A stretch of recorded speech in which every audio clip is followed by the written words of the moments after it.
Hi, everyone. Thanks for joining me today for this webinar. I know how busy this time of year is for all of you, and I appreciate your time so much. And we here at Read Naturally are so grateful for the important work you do as educators supporting your students, and we are here to support you. Today, we're going to be talking about the foundational skills every student needs to master in order to become a proficient reader. We know that we plan our instruction by following standards. And those standards, whether they're state or Common Core, they tell us what our students should be able to do by the end of each grade. But the standards do not tell us specifically how we should teach those skills. When I think back to my first year teaching, I had a lot of information about what to teach, but I was left wondering how to do it. So today, I'll be sharing some practical and effective ways to teach these foundational reading skills. As you know, this is a two-part series, and here's the big picture of both sessions. There are 4 areas of foundational reading skills that we'll talk about: print concepts, phonological awareness, phonics and word recognition, and fluency. And here's our agenda for today. Hopefully you have the handout in front of you, whether a paper copy or online, and that handout has the webinar slides and some helpful takeaways, which are tools that you might find helpful as you're planning and prioritizing your instruction using your curriculum. The takeaways are blank and reproducible, and you can use them right away with your students. And if you're anything like me, you love getting free stuff that you can use right away. I'll let you know those page numbers in the handout as we go along. Let me also apologize for the sound of my voice. I'm undergoing a little bit of South Georgia allergy season, so I'm a little raspy. Just bear with me. So we're going to start today with a broad look at the standards and the research for foundational reading skills. Specific standards and research studies will be referenced throughout the presentation for each foundational reading skill that we're talking about. Remember, standards tell us what. And in the introduction to the Common Core state standards, we're reminded that the focus of the standards is on results rather than on the means to get there. The standards tell us what to teach, but not how. So as professionals, we're free to use our judgment and our experience to identify the tools and knowledge that will be most helpful for meeting our goals. In this webinar, I'm going to briefly review some key research findings about reading development and revisit some predictors of reading success. If we keep in mind which content is critical and which strategies are most effective, we can use that knowledge to plan and prioritize our instruction and get better results for our students. You're probably very familiar with the term science of reading. It's in the media right now. It's all over social media. And this term is used to label the comprehensive body of reading research that's been gathered over decades of study. This collective knowledge reflects the contributions of many disciplines, including psychology, education, and neuroscience, and it seeks to answer 2 broad questions. First, what knowledge and cognitive processes are necessary for an individual to learn to read proficiently? And second, what are the best ways to teach those essential building blocks to beginning readers and to prevent and mitigate reading difficulties?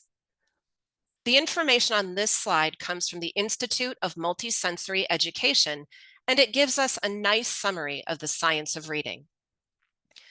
It provides a deeper understanding of how we learn to read, as well as brain research telling us which parts of the brain are responsible for reading development. And that leads us to evidence-based practices for teaching foundational reading skills. So that's a big look, an overall vision of the science of reading. But what does it mean for instruction? A lot of us as parents and early childhood teachers may have assumed that if a student was exposed to books early in life, they would automatically learn to read. I know for me, when I started teaching students with reading difficulties, that was when the light bulb went off for me, that the normal idea of just holding a child in your lap and showing them a book didn't work for every student. We actually know that at least 20% of elementary school students struggle learning to read, and at least an additional 20% are considered at risk. And in addition, only 33% of fourth graders performed at or above the proficient level on the most recent National Reading Assessment. There's good news though. Researchers estimate that 95% of students can be taught to read proficiently if they're provided with highly effective instruction. So the advocates of the science of reading are giving us a call to action. We need to make a commitment to evidence-based reading instruction and end the use of practices that have been shown to be ineffective. So structured literacy is how we get to that end result of our students being proficient readers. This is when teachers implement methods that are appropriate for all students and particularly necessary for students with learning differences. Structured literacy means that our instruction is all of these things: explicit, sequential, systematic, prescriptive, diagnostic, and cumulative. That's a lot. So let's break down each of those terms. Explicit means that our instruction has a direct, clear explanation for each new concept for our students, in addition to teacher modeling, a gradual release of responsibility to the student, and teacher feedback. Sequential and systematic instruction means that our instruction follows a well-defined scope and sequence with a logical progression from simple tasks to more complex tasks.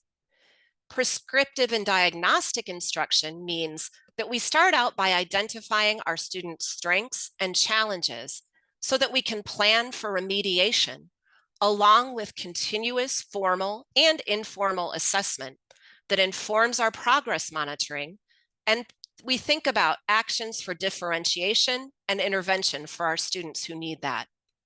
Finally, cumulative instruction means that new concepts are layered on top of previously learned concepts, and frequent review is going to build automaticity in those skills for our students.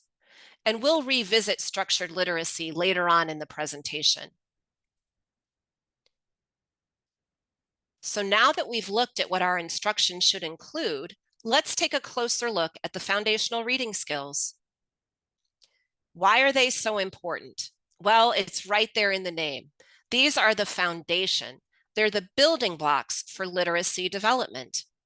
And the foundational skills for kindergarten through fifth grade include specific goals for print concepts, which is understanding the organization and basic features of print, phonological awareness, which has to do with spoken words, syllables, and sounds, phonics and word recognition, which relates to decoding and reading words, and fluency, which is reading with a high level of accuracy at an appropriate rate with expression to support a student's comprehension. Today, we're focusing on print concepts and phonological awareness. Next time, we'll focus on phonics and word recognition and fluency.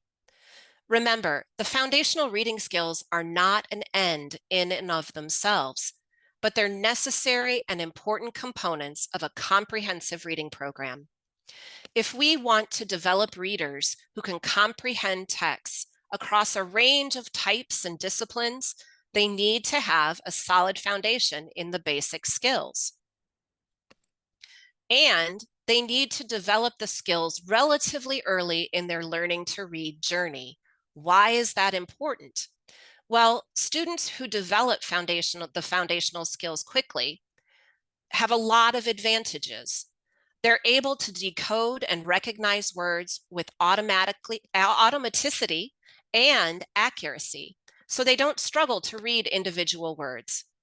Hopefully, they enjoy reading and they find it rewarding. Because of their advanced decoding skills, these students can focus on comprehension. Maybe they can do some comparing between a text and their lives. They can do a little soul searching. They can really engage with text. And right from the beginning, these students are exposed to much more text because they read more. On the other hand, students who develop these skills slowly have difficulty reading. And you probably have some students who are struggling with reading in your classroom. Maybe that's why you signed up for this webinar today.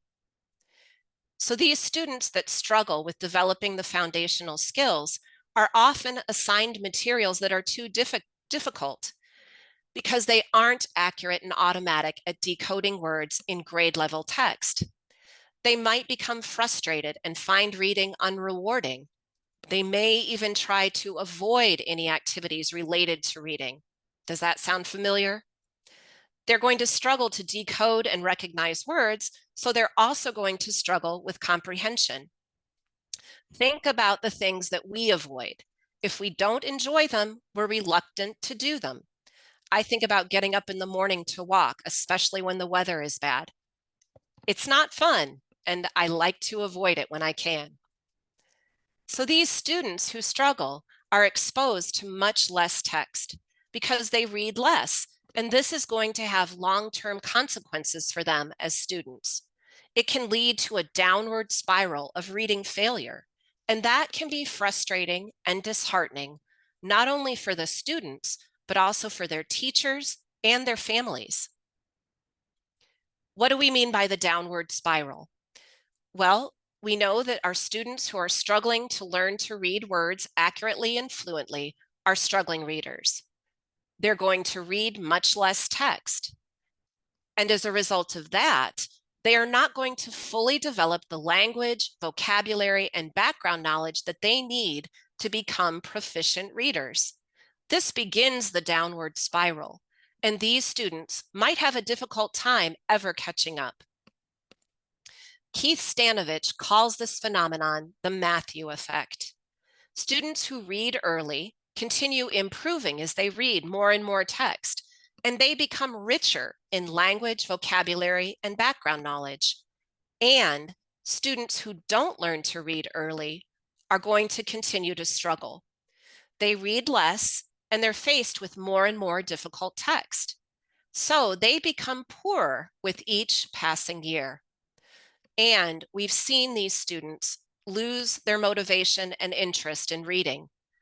Teachers are looking for ways to motivate these students. We don't want them to fall into this downward spiral. And that's why we're going to talk today about effective ways to teach the foundational skills. So we're going to look at effective practices today for teaching the foundational skills. Now, we know that the standards for print concepts usually apply to very young students, but instruction in the other areas, in phonological awareness, phonics and word recognition, and fluency begins with the early read learners, and it continues until students become proficient. So mastery of these skills is the foundation for building vocabulary and comprehending text. So today we'll be starting with print concepts, understanding the organization and basic features of print. Two of the areas that are included in that overall umbrella of print concepts are print and book awareness and letter knowledge. Remember, this is a child's earliest introduction to literacy. Print is everywhere, from the golden arches at McDonald's to the Starbucks logo to whatever they're seeing on television. And many young students have a lot of exposure to books.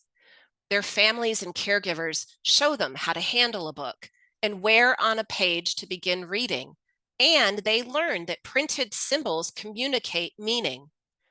Another part of print concepts, letter knowledge, requires students to become familiar with 26 uppercase and 26 lowercase letter shapes and they need to be able to associate those letter shapes with their letter names. Now, we're not talking here about sound symbol relationships. That comes later when we talk about phonics. So here's what we know about the standards for print concepts. Our kindergarten and first graders must demonstrate understanding of the organization and basic features of print. And the research tells us that assessments measuring a child's understanding of print concepts have successfully predicted future reading success. That makes sense, right? We know that students who come into school with more print and book awareness have an advantage. They have additional vocabulary and background knowledge through their early exposure to print and books. I love it when the research confirms what we already know as classroom teachers when working with students. That intersection of research and practice is where it all comes together for me.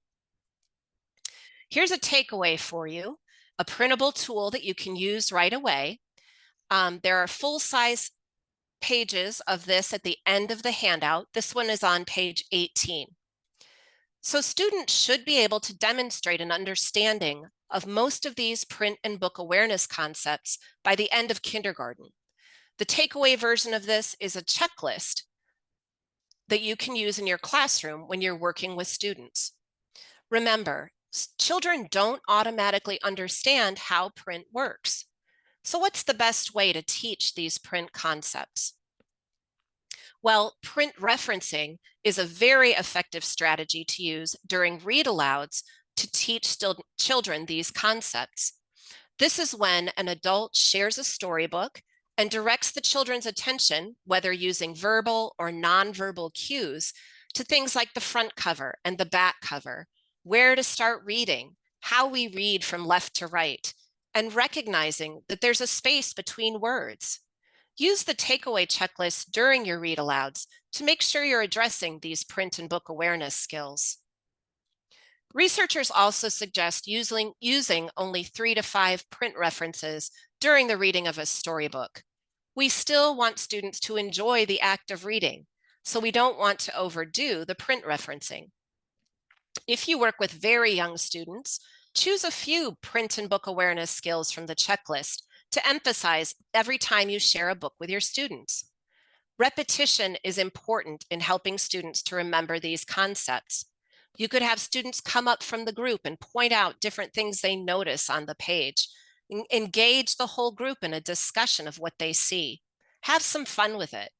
Story time was one of my favorite experiences when I taught pre-K. The other part of print concepts is letter naming. On this slide, you can see what the standards tell us about letter knowledge. We want our kindergarten students to recognize and name all upper and lowercase letters of the alphabet.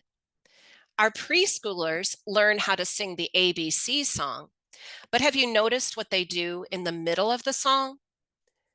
Here's a t-shirt that shows what most students sing between L and P. They memorize the song, but they can't match each letter name to the corresponding visual letter. And that's especially obvious when they get to LMNOP. But what does the research tell us? This is amazing to me. A student's ability to identify the letters of the alphabet by name is one of the best predictors of how readily that child will learn to read. It's almost as accurate as an entire reading assessment in making this prediction. We also know that when students can name the letters accurately, automatically, and in random order, it shows how thoroughly they've learned those letter names. And that is a springboard for learning and remembering letter-sound relationships. And we'll talk more about that in part 2. Keep some things in mind as you teach letter naming. Most early reading programs teach the uppercase letters first, because uppercase letters are more visually distinguishable than lowercase letters. And since those uppercase letters are learned first, lowercase letters that match their uppercase version are going to be easier to learn. Think of S and Z. We also know, we've all seen this, that letters with similar shapes confuse students, so we need to be careful, especially with lowercase letters like B, D, P, Q, and G. Studies have found that students had less confusion if they mastered one potentially confusing letter before being introduced to another letter with a similar shape. So this table, which is visually similar letters, is at the bottom of the takeaway on page 18 of your handout. Think for a minute about how your current program sequences letter knowledge instruction. Does it teach capital letters first?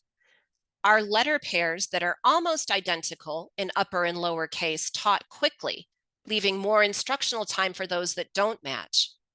Are you making sure students master one potentially confusing letter before being introduced to another letter with a very similar shape, especially for students who struggle? These are all examples of the structured literacy we talked about earlier. Our instruction here needs to be sequential, systematic. And this takeaway can be used when you're planning the sequence of your instruction. So now let's move on to the next foundational reading skill, phonological awareness, which is understanding spoken words, syllables, and sounds. So what is phonological awareness?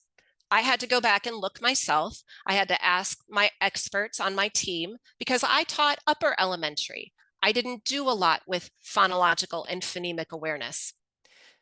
But phonological awareness is critical to students learning to read. We know that. It's the understanding that speech is composed of subparts. Sentences are made up of words. Words are made up of syllables, and so on. Finally, we get to syllables can be broken down into phonemes. Remember, phonemes are the most basic units of sound in a word. And phonemic awareness focuses on those individual sounds in spoken words. And interestingly enough, it doesn't develop naturally without modeling.